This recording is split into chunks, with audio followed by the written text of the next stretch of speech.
14 ಕ್ಷೇತ್ರಕ್ಕೆ ಮೊದಲ ಹಂತದಲ್ಲಿ ಮತದಾನ ನಡೆದಿದೆ. ಅಂದರೆ ಬಹಿರಂಗ ಪ್ರಚಾರಕ್ಕೆ ತೆರೆ ಬಿದ್ದಿದೆ. ಸಂಜೆ 6 ಗಂಟೆಗೆ ಆಲ್ರೆಡಿ 6:55ಕ್ಕೆ ಮುಗಿಯಿತು. ಇನ್ನು ಮುಂದೆ ಇಲ್ಲ. ಇನ್ನು ಮುಂದೆ ಮನೆ ಮನೆಯಲ್ಲಿ ಮತ ಶಿಕಾರಿ. ಇನ್ನು ಆ ಕ್ಷೇತ್ರದವರು ಕೂಡ ಹೊರಡಬೇಕು. ನಮ್ಮ ರಿಪೋರ್ಟರ್ಗಳು ಕೂಡ ಇಲ್ಲಿಂದ ಹೋದವರು ಅಲ್ಲಿ ನಿಲ್ಲೋಂಗಿಲ್ಲ, ವಾಪಸ್ ಬರಬೇಕು. ಸ್ಪೆಷಲ್ ಪರ್ಮಿಷನ್ ಮಾತ್ರ ಇರುತ್ತೆ ಅವ್ರಿಗೆ ಅಷ್ಟೇ. ಆ ಥರ ಅಂದರೆ ಯಾರಾದರೂ ಚಿಕ್ಕಮ್ಮ ದೊಡ್ಡಮ್ಮ ಹಂಗೂ ಇರೋಂಗಿಲ್ಲ, ನೀವು ವಾಪಸ್ ಹೋಗಬೇಕು.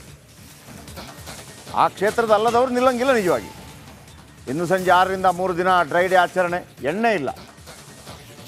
ಯಾಕೆ ಅಂತಂದರೆ ಆದರೂ ನೋಡಿ 14 ಕ್ಷೇತ್ರಗಳಲ್ಲೂ ಕೂಡ ಎಣ್ಣೆ ಸರಬರಾಜಾಗಿರುತ್ತೆ ರಾತ್ರಿ. ಮದ್ಯದಂಗಡಿ ಇಲ್ಲ, ರೆಸ್ಟೋರೆಂಟ್ ಇಲ್ಲ, ಬಾರ್ ಇಲ್ಲ.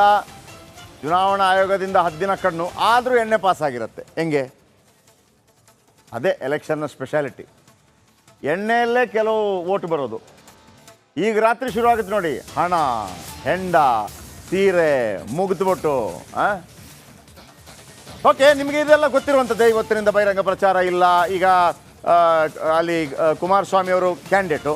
ಕುಮಾರಸ್ವಾಮಿ ಅವ್ರ ಜೊತೆ ಬೇರೆ ಯಾರಾದರೂ ಹಾಸನದವರು ಅಥವಾ ಬೇರೆಯವರು ಹೋಗಿದ್ರೆ ಅಲ್ಲಿ ಹೋಗೋಂಗಿಲ್ಲ. ಯಾಕೆಂದರೆ ಮಂಡ್ಯ ಲೋಕಸಭಾ ಕ್ಷೇತ್ರದವ್ರು ಯಾರು ಇರ್ತಾರೆ ಅವರು ಮಾತ್ರ ಇರಬೇಕು ಅಂತೇಳಿ. ಬನ್ನಿ, ನಾನೀಗ ವಿಜಯ್ಗೆ ಅವರನ್ನು ನೇರ ಸಂಪರ್ಕಕ್ಕೆ ತಗೊಳ್ತೀನಿ. ವಿಜಯ್, 1, 2, 14 ಕ್ಷೇತ್ರ ಅಂತ ಹೇಳಿದಾಗ ಸಿಟಿ ಇದೆ 3, ಬೆಂಗಳೂರು ಗ್ರಾಮಾಂತರ, ಉಳಿದ 10 ಕ್ಷೇತ್ರಗಳು ಗ್ರಾಮೀಣ ಭಾಗದ್ದು. ನಿಜವಾದ ಎಲೆಕ್ಷನ್ ಶುರುವಾಗೋದು ಈಗ 6 ಗಂಟೆಯಿಂದಲೇ ಹೇಗೆ ಅಂತ ಮತ ಪ್ರಚಾರ ಶುರುವಾಗೋದು? ಖಂಡಿತವಾಗ್ಲೂ ಜಯಪ್ರಕಾಶ್, ಇಷ್ಟು ದಿನ ನಡೆದಂತಹ ಚುನಾವಣೆ ಏನಿದೆ ಅದಕ್ಕಿಂತ 10 ಪಟ್ಟು ಚುನಾವಣೆಯ ಕಾರ್ಯತಂತ್ರಗಳು, ತೆರೆಮರೆಯ ಚಟುವಟಿಕೆ ಇವೆಲ್ಲವೂ ಕೂಡ ಶುರುವಾಗುವಂಥದ್ದು ಈಗ ಇರುವಂಥದ್ದು. ಚುನಾವಣಾ ಅಭ್ಯರ್ಥಿಗಳಿಗೆ ನಿಜವಾದ ಟೆನ್ಷನ್ ಜೊತೆಗೆ ಮತದಾರರನ್ನು ಓಲೈಸುವ ನಿಟ್ಟಿನಲ್ಲಿ ಅದು ಯಾವ ರೀತಿ ಆಸೆ ಆಮಿಷ ಕೊಟ್ಟುವಂಥದ್ದು, ಅದೇ ಏನು ಹಣವನ್ನು ಹಂಚುವಂಥದ್ದು, ಇವೆಲ್ಲವೂ ಕೂಡ ತೆರೆಮರೆಯ ಚಟುವಟಿಕೆಗಳು, ಕಾರ್ಯಾಚರಣೆಗಳು ಶುರುವಾಗುವಂಥದ್ದು ಈಗಲೇ ಕೂಡ ಇರುವಂಥದ್ದು. ಕೊನೆಯ 24 ಗಂಟೆಗಳಲ್ಲಿ ಅಥವಾ ಕೊನೆಯ 48 ಗಂಟೆಗಳಲ್ಲಿ ಇಡೀ ಚುನಾವಣಾ ದಿಕ್ಕನ್ನೇ ಬದಲಿಸುವಂತಹ ಚಟುವಟಿಕೆಗಳು ನಡೆಯುವಂಥದ್ದು ಈಗಲಿಂದ ಕೂಡ ಶುರುವಾಗುವಂಥದ್ದು. ಎಷ್ಟೋ ಬಾರಿ ಜಯಪ್ರಕಾಶ್, ಚುನಾವಣಾ ಕಣದಲ್ಲಿ ಇಷ್ಟು ದಿನ ಏನು ಟ್ರೆಂಡ್ ಇತ್ತು ಅಥವಾ ವೇವ್ ಇತ್ತು ಅದನ್ನು ಕೊನೆ ಕ್ಷಣದಲ್ಲಿ ಬದಲಾವಣೆ ಮಾಡುವಂತಹ ಘಟನೆ ನಡೆಯುವಂಥದ್ದು ಇದೇ 48 ಗಂಟೆಗಳ ಕಾಲ. ಯಾಕಂದರೆ ಅಭ್ಯರ್ಥಿಗಳನ್ನು ಹೊರತುಪಡಿಸಿ ಮತ್ತು ಮತದಾರರನ್ನು ಹೊರತುಪಡಿಸಿ ಯಾರು ಕೂಡ ಕ್ಷೇತ್ರದಲ್ಲಿ ಇರೋಂಗಿಲ್ಲ. 10 ದಿನ ಕಣ್ಣು ಚುನಾವಣಾ ಆಯೋಗ ಇಟ್ಟಿದ್ರೂ ಕೂಡ ಮನೆ ಮನೆಗೆ ಹಣ ಹಂಚುವಂಥದ್ದು, ಮನೆ ಮನೆಗೆ ಮದ್ಯ ಹಂಚುವಂಥದ್ದು, ಗಿಫ್ಟನ್ನು ಕೊಡುವಂಥದ್ದು, ಮತದಾರರಿಗೆ ಬೆದರಿಕೆ ಹಾಕುವಂಥದ್ದು, ಮತದಾರರನ್ನ ಮನವೊಲಿಸುವಂಥದ್ದು, ಇವೆಲ್ಲವೂ ಕೂಡ ತೆರೆಮರೆಯ ಚಟುವಟಿಕೆಗಳು ನಡೆಯುವಂಥದ್ದೇನಿದೆ ಅದು ಈಗಲೇ ಕೂಡ ನಡೆಯುವಂಥದ್ದು. ಅಂದರೆ ಬಹುತೇಕ ಎಲ್ಲ ಅಭ್ಯರ್ಥಿಗಳು ಕೂಡ ಈಗ ಒಂದು ಇಲ್ಲಿ ತನಕ ಪತ್ತೆ ಹಚ್ಚಿದೆ, ದುಡ್ಡು ಪತ್ತೆ ಹಚ್ಚಿದ್ರು. ಮತ್ತೊಂದು ಈ ಮನೆ ಹಂಚಿಕೆ ಅಂತ ಇರುತ್ತೆ. ಈಗ ಆಲ್ರೆಡಿ ನಮಗೆ ಯಾಕೆ ನಾನು ಈ ವಿಚಾರ ಹೇಳ್ತಾ ಇದ್ದೀನಿ ಅಂತಂದರೆ ನಿಮ್ಗೆ ಭಾಳ ಆಶ್ಚರ್ಯ ಆಗ್ಬೋದು. ನಮಗೆಲ್ಲ ಗೊತ್ತಿರುವಂಥ ವಿಚಾರ. ಕಳೆದ ಬಾರಿ ರಾಜರಾಜೇಶ್ವರಿ ನಗರದಲ್ಲಿ ಒಂದು ಉಪಚುನಾವಣೆ ನಡೆಯಿತು. ಶಿರಾದಲ್ಲಿ ಉಪಚುನಾವಣೆ ನಡೆಯಿತು. ಅಲ್ಲಿ ಒಂದು ವಿಧಾನಸಭಾ ಚುನಾವಣೆಯಲ್ಲಿ ಬಳಕೆಯಾದ ದುಡ್ಡು 50 ಕೋಟಿ ಪ್ಲಸ್. 50 ಕೋಟಿ ಪ್ಲಸ್. ಯಾಕಂದರೆ ಅವತ್ತು ನಮ್ಗೆ ಹೇಳೋಕ್ಕಾಗಲ್ಲ.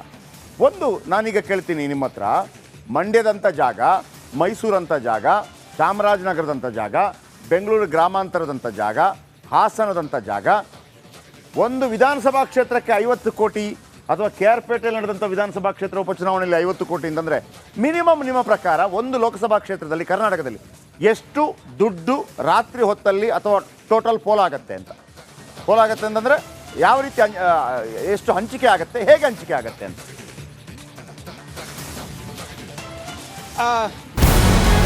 ನಮಸ್ಕಾರ, ಕರ್ನಾಟಕ ಪ್ರೈಮ್ ಟೈಮ್ಗೆ ಸ್ವಾಗತ. ನಾನು ಜಯಪ್ರಕಾಶ್ ಶೆಟ್ಟಿ. ಇಡೀ ಕರ್ನಾಡು ಇವತ್ತು ರೆಬೆಲ್ ಆಗಿ ನಿಂತಿದೆ. ಈ ಹಗರಣಗಳನ್ನು ಸದನದಲ್ಲಿ ಪ್ರಸ್ತಾಪ ಮಾಡಲು ಕೂಡ ಕಾಂಗ್ರೆಸ್ ಹಿಂದೇಟು ಹಾಕಿದ್ದೇಕೆ? ನಿಮ್ಗೆ ಸಂಬಳ ಅದಕ್ಕೆ, ನಿಮಗೆ ವಾಹನ ಅದಕ್ಕೆ, ನಿಮಗೆ ವೆಪನ್ ಅದಕ್ಕೆ, ನೀವು ಅದನ್ನು ಸೆರೆ ಹಿಡಿಬೇಕಾಗಿದೆ. ನೀವು ವಿದ್ಯುತ್ ಬರ ಇದೆ ಅಂತ ಹೇಳ್ತಾ ಇದ್ದೀರಿ. ಎಲ್ಲಿ ಬರ ಇದೆ ನೀವು ಹೇಳಬೇಕು. ಪಾಕಿಸ್ತಾನ್ ಆಕ್ಯುಪೈಡ್ ಕಾಶ್ಮೀರ್ ಅದು ಎಂದೆಂದಿಗೂ ನಮ್ಮದು. 40 ಮೆಷಿನ್ಗಳು ತಂದಿತ್ತು ನೋಟ್ ಎಣಿಸುವುದಕ್ಕೆ, ಅದೇ ಹಾಳಾಯಿತು. ಮಥುರಾದ ಗಲಾಟೆ ಇದೆಯಲ್ಲ, ಅದು ಸ್ಥಳೀಯವಾಗಿ ಕೂತು ಪರಿಹರಿಸಬಹುದಾದಂಥ ಕಾನೂನಿದೆ. ಗ್ಯಾರಂಟಿ ಯೋಜನೆಯಿಂದ ನಷ್ಟ ಆಗಿದೆ, ಲಾಭ ಆಗಿದೆ, ದಯವಿಟ್ಟು ಹೇಳಿ. Dawood Ibrahim most wanted criminal ಯಾವಾಗಾದ ಅಂದರೆ ಇಲ್ಲಿ ತನಕ ಭಾರತ ದೇಶದಲ್ಲಿ ಓರ್ವ ದಲಿತ ಪ್ರಧಾನಿಯಾದಂಥ ಇತಿಹಾಸವೇ ಇಲ್ಲ. ರಿಪಬ್ಲಿಕ್ ವರ್ಲ್ಡ್ ಆಪ್ ಇದು ಕೇವಲ ಅಪ್ಲಿಕೇಶನ್ ಅಲ್ಲ, ಸಮಗ್ರ ಸುದ್ದಿಗಳ ಸಂಪರ್ಕ ಮಾರ್ಗಕ್ಕೆ ಕ್ರಾಂತಿಕಾರಿ ಬದಲಾವಣೆ. ರಿಪಬ್ಲಿಕ್ ವರ್ಡ್ ಆಪ್ ಕೇವಲ ಸುದ್ದಿ ಅಪ್ಲಿಕೇಶನ್ ಅನ್ನ ಪರಿಚಯ ಮಾಡ್ತಾ ಇಲ್ಲ, ಬದಲಾಗಿ ಡಿಜಿಟಲ್ ಸುದ್ದಿ ಬಳಕೆಯ ಹೊಸ ಯುಗಕ್ಕೆ ನಾಂದಿ ಹಾಡ್ತಾ ಇದೆ. ಇದೊಂದು ಬ್ರೇಕಿಂಗ್ ನ್ಯೂಸ್, ಪ್ರಭಾವಶಾಲಿ ಕಾರ್ಯಕ್ರಮಗಳಿಗೆ ಗಟ್ಟಿಯಾದ ವೇದಿಕೆ.